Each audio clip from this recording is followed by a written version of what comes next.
कुछ मुद्दों पर नेहरू और श्यामा प्रसाद मुखर्जी के बीच मतभेद गहरे होते जा रहे थे। आरएसएस के सहयोग से भारतीय जनसंघ की स्थापना की। अनुच्छेद 370 उसके खिलाफ डॉक्टर श्यामा प्रसाद मुखर्जी ने अभियान शुरू किया। श्यामा प्रसाद मुखर्जी की वहां पे रहस्यमय तरीके से मृत्यु हो जाती है। अटल बिहारी वाजपेयी 1957 में पहली बार जनसंघ की ओर से सांसद बने। 1968 में मुगल सराय स्टेशन पर दीनदयाल उपाध्याय की रहस्यमय तरीके से मृत्यु हो जाती है। 25 जून 1975 को इंदिरा गांधी ने आपातकाल लगाया। आपातकाल में जनसंघ पर सबसे बड़ा कहर टूटा और आगे 1980 में जनता पार्टी के टूटने से बीजेपी का जन्म हुआ। लेकिन आगे इंदिरा गांधी की हत्या के बाद बीजेपी सिर्फ 2 सीटों पर सिमट कर रह जाती है। और तभी सामने आया राम जन्मभूमि का मुद्दा। लाल कृष्ण आडवाणी ने रथ यात्रा की शुरुआत की, लेकिन सिर्फ 13 दिनों में अटल बिहारी वाजपेयी की सरकार गिर गई।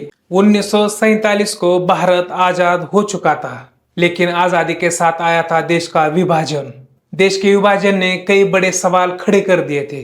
पंडित जवाहरलाल नेहरू के कैबिनेट में उद्योग मंत्री थे श्यामा प्रसाद मुखर्जी, बंगाल के एक प्रतिभाशाली वकील और राजनेता। लेकिन कुछ मुद्दों पर नेहरू और श्यामा प्रसाद मुखर्जी के बीच मतभेद गहरे होते जा रहे थे, खासकर कश्मीर का मुद्दा, जहां अलग संविधान, अलग झंडा और भारतीयों को कश्मीर जाने के लिए अलग से परमिट की जरूरत थी। इन विवादों के चलते 1950 में श्यामा प्रसाद मुखर्जी ने नेहरू के कैबिनेट से इस्तीफा दे दिया और कांग्रेस छोड़ दी।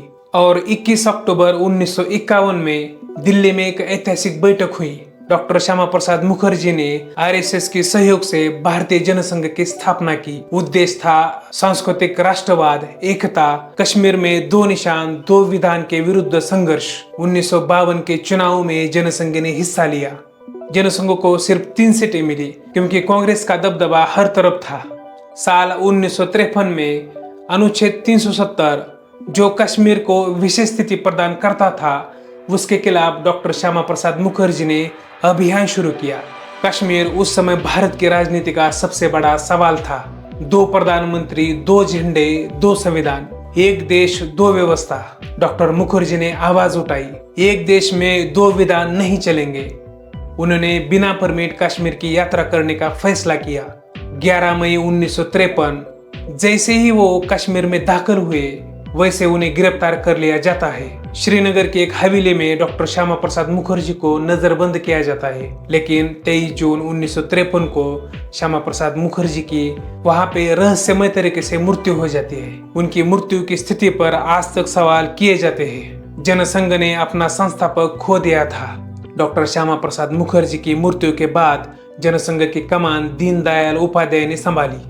और इसी दौर में जनसंघ में आए 2 युवा चेहरे, अटल बिहारी वाजपेयी जिनकी वाणी में जादू था, और लाल कृष्ण आडवाणी जिनमें संगठन की अद्भुत क्षमता थी। अटल बिहारी वाजपेयी 1957 में पहली बार जनसंघ की ओर से सांसद बने।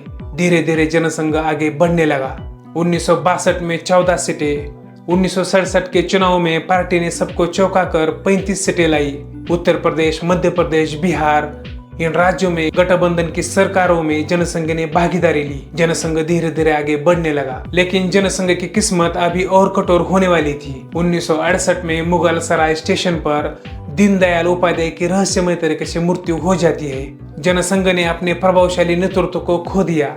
लगभग इसी दौर की बात है, जयप्रकाश नारायण ने बिहार से संपूर्ण क्रांति आंदोलन की शुरुआत की थी, जो बाद में जाकर राष्ट्रव्यापी आंदोलन बन गया। जनसंघ ने इस आंदोलन में पूरी ताकत से भाग लिया। इस आंदोलन के प्रभाव से या इस आंदोलन के बाद 25 जून 1975 को इंदिरा गांधी ने आपातकाल लगाया। आपातकाल में जनसंघ पर सबसे बड़ा कहर टूटा। आरएसएस पर पहले से प्रतिबंध था, अब जनसंघ के नेताओं को भी बड़े पैमाने पर गिरफ्तार किया गया। वाजपेयी, आडवाणी सहित हजारों कार्यकर्ता जेल में डाल दिए गए।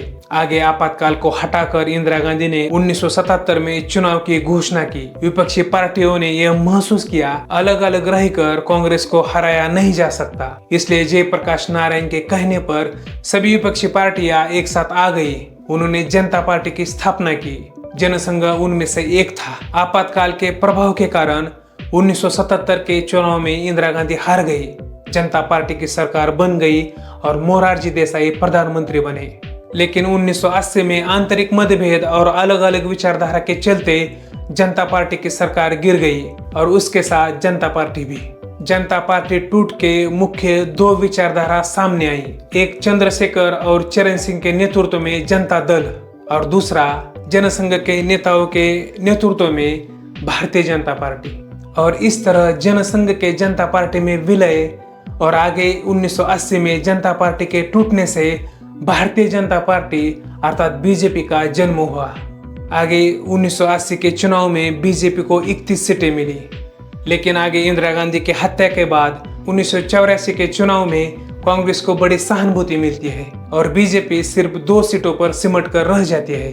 अब पार्टी के अस्तित्व पर सीधे सवाल था, क्या 2 सीटों पर बीजेपी बच पाएगी? 1984 के हार के बाद बीजेपी के सामने बड़ा सवाल था, आगे का रास्ता क्या होगा? और तभी सामने आया राम जन्मभूमि का मुद्दा। विश्व हिंदू परिषद ने इस मुद्दे को उठाया था और बीजेपी ने आगे इसे अपना राजनीतिक एजेंडा बना लिया। लाल कृष्ण आडवाणी ने रथ यात्रा की शुरुआत की। सोमनाथ से लेकर अयोध्या तक हजारों किलोमीटर, लाखों लोग और एक नारा, राम जन्मभूमि की पुकार, मंदिर वही बनाएंगे। यह सिर्फ एक यात्रा नहीं थी, यह बीजेपी के लिए एक राजनीतिक पुनर्जन्म था। आडवाणी की रथ यात्रा का प्रभाव आम चुनाव में दिखाई दिया।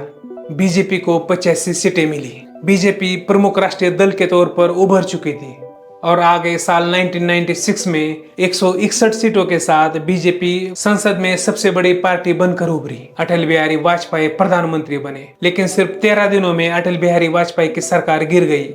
सरकार गिरने से बीजेपी को एक सबक मिला। सबक था कि सरकार बनाने के लिए और साथी पार्टियां जुटानी होगी और बीजेपी ने इसके साथ गठबंधन की राजनीति बनाई। यहाँ से बनती है नेशनल डेमोक्रेटिक अलायंस यानी एनडीए, बीजेपी और उसके साथी। आगे साल 1998 में बीजेपी और एनडीए की सरकार बनती है। अटल बिहारी वाजपेयी फिर से प्रधानमंत्री बनते हैं।